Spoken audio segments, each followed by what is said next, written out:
Welcome back to the LYNQ kitchen. Today we are going to be making an edamame salad, and the first step in that salad is to just get some frozen edamame. We're just going to cook it for like 5 minutes just to defrost it. The dressing is 2 tablespoons of soy sauce, rice vinegar, some honey, and sesame oil. And in this I am going to add 1 tablespoon of powdered and 3 garlic cloves. So we're just going to mix that all together.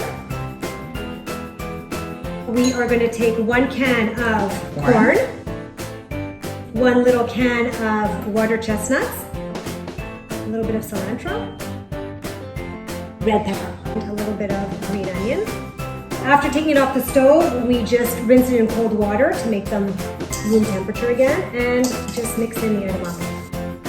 Add the dressing and mix the salad all together. Let's try this.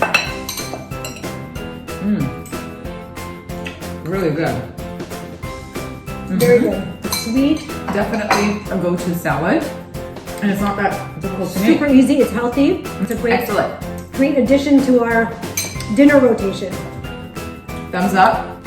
See you next week. Please like and subscribe and share our videos and try it out. Test out this recipe and let us know how you like it.